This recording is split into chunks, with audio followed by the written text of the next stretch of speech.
नमस्कार दोस्तों, welcome to the online YouTube channel of Raj Malhotra's IAS. This is Pratik Modi and today we are going to discuss role of caste in Indian politics.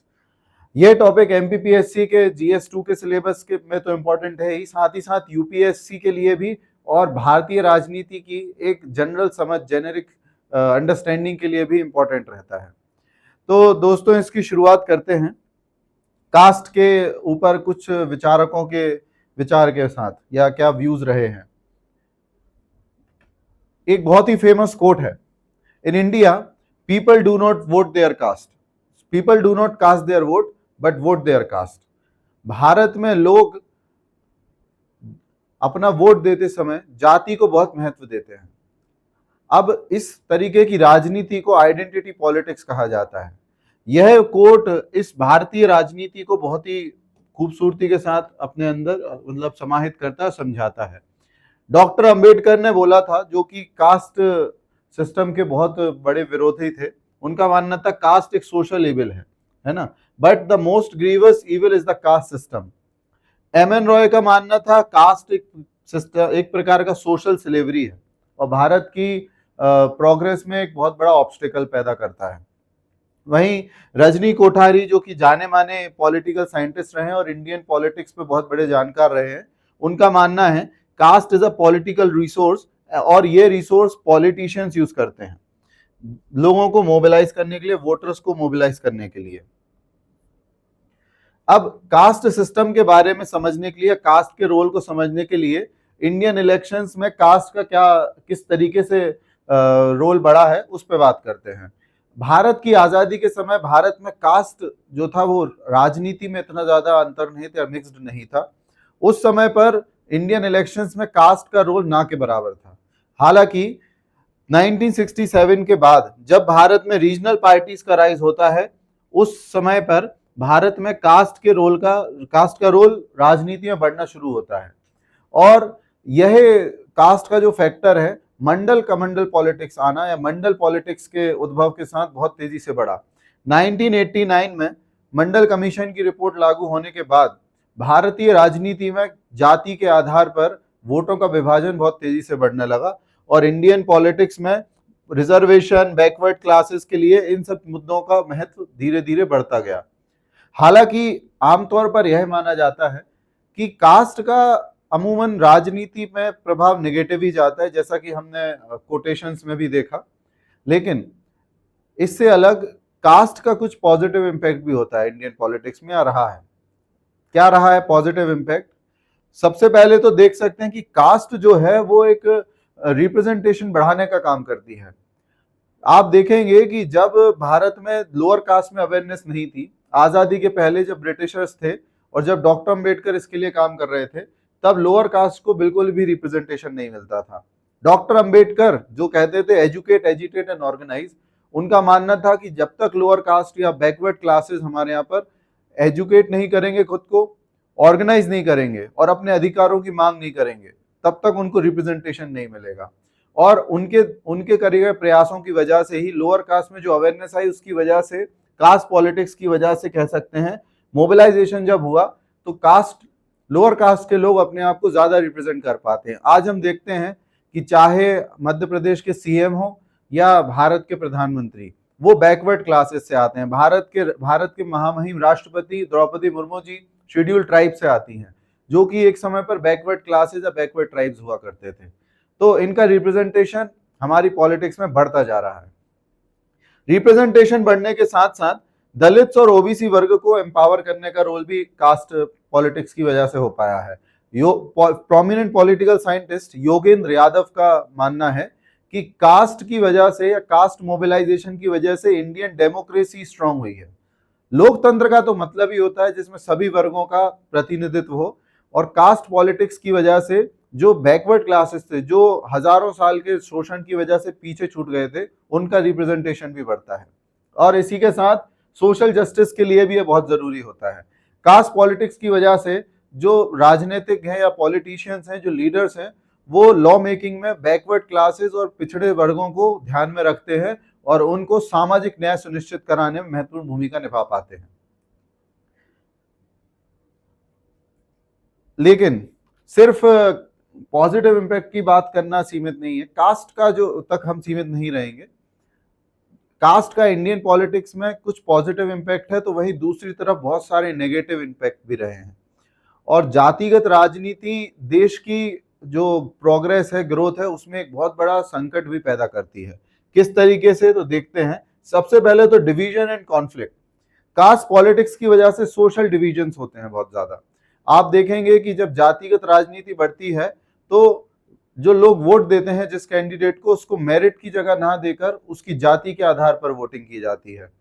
अगर हमारी समाज को हम जाति के आधार पर बांट देंगे तो समाज में कभी एकता नहीं आ पाएगी।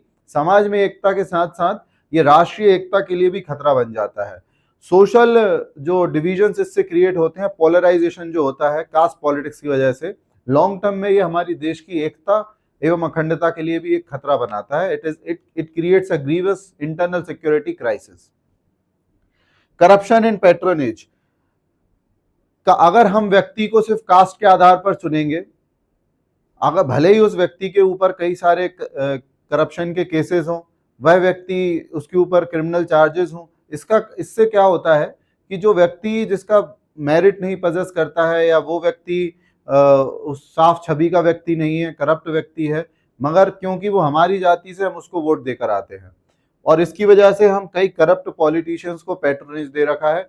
और यही एडीआर की रिपोर्ट में आया है कि हमारे यहाँ पर संसद में 40% से ज्यादा सांसदों के ऊपर कहीं ना कहीं किसी ना किसी रूप में क्रिमिनल केसेस चल रहे हैं, है ना।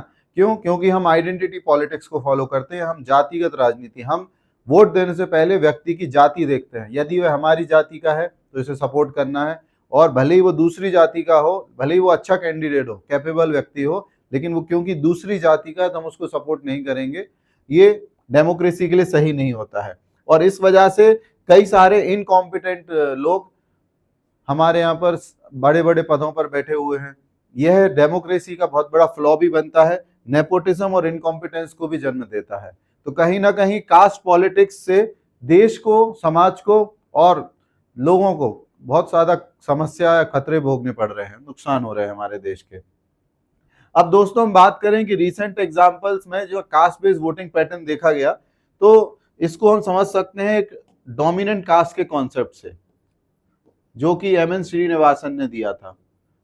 डोमिनेंट कास्ट क्या होता है? Dominant caste, M N Srinivasan, he was a prominent sociologist.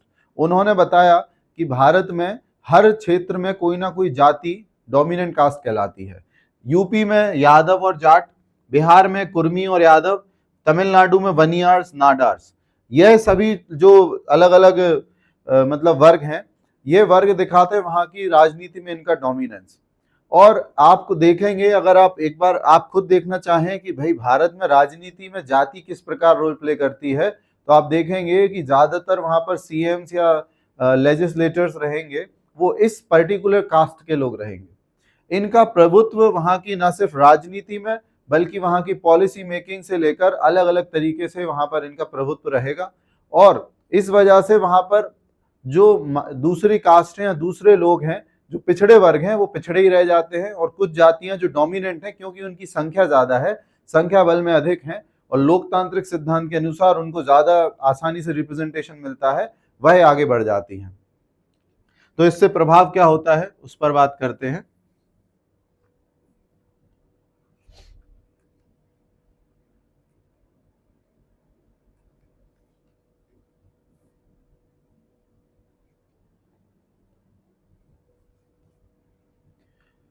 Cast और affirmative action policies in India.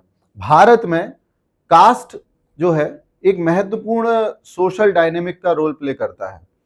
समाज के संगठन में जाति एक महत्वपूर्ण अंग बनता है। अब जाति के आधार पर हमारे देश में आरक्षण दिया गया है। आरक्षण के बारे में डिटेल में जानने के लिए आप हमारा दूसरा वीडियो देख सकते हैं, रिजर्वेशन पॉलिसी इन भारत। उसमें मैंने डिटेल में बात किया है कि भारत में राजनीति में, या भारत में आरक्षण की राजनीति, आरक्षण का कॉन्सेप्ट कहाँ से आता है, क्या है। तो बेसिकली हम सभी समझते हैं कि रिजर्वेशन जाति के आधार पर दिया गया है, जिसके लिए आर्टिकल 15 और 16 में सोशल एंड एजुकेशनल बैकवर्डनेस को क्राइटेरिया बताया गया है। अब भारत में आरक्षण को जाति के आधार पर दिया जाता है, और यह हमारे चुनाव का महत्वपूर्ण मुद्दा होता है।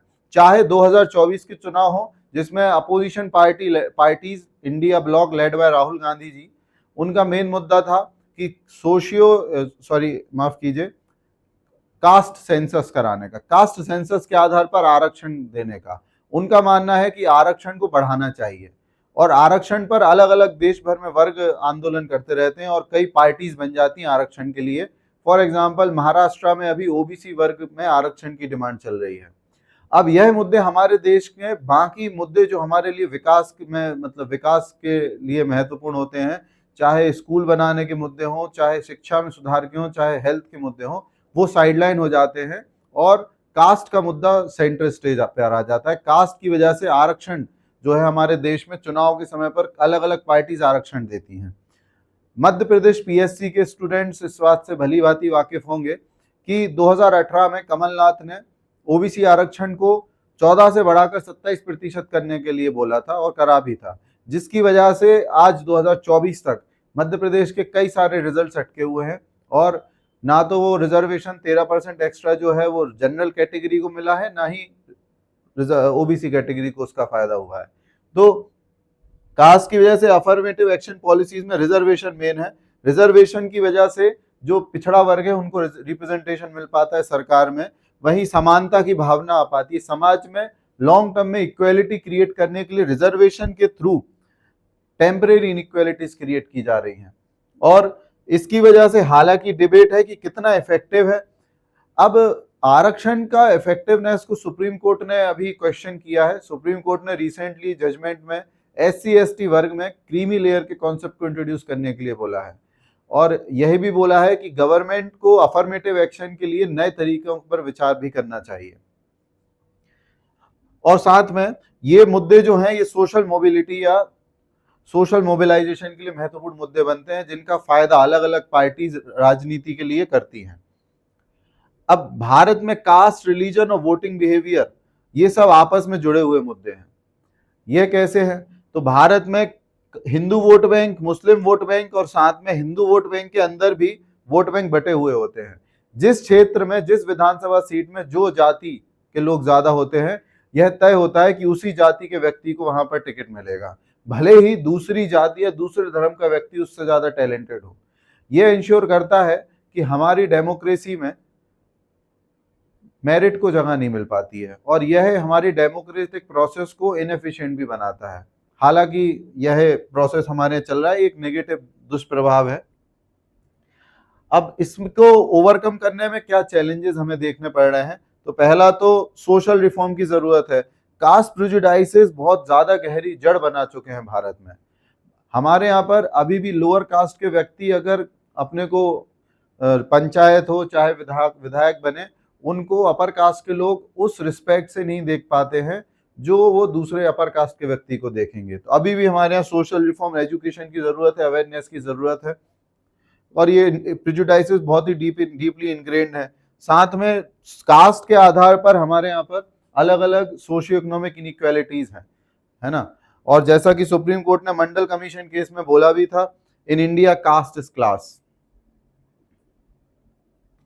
ओके, सो कंक्लूजन के लिए हम कह सकते हैं कि भारतीय राजनीति में अगर हमें डेवलप्ड इंडिया की नींव रखनी है तो कहीं ना कहीं कास्ट पॉलिटिक्स को साइडलाइन करना होगा, और बहुत महत्वपूर्ण मुद्दों पर हमें एक होकर उन पर निर्णय लेना होगा। हमें देखना होगा कि ना जाति के आधार पर वोटिंग ना होके विकास के मुद्दे पर वोटिंग हो। ओके, सो आई होप यहाँ पर हमारी बात क्लियर है। Thank you so much. We will meet again in next lecture. Thank you.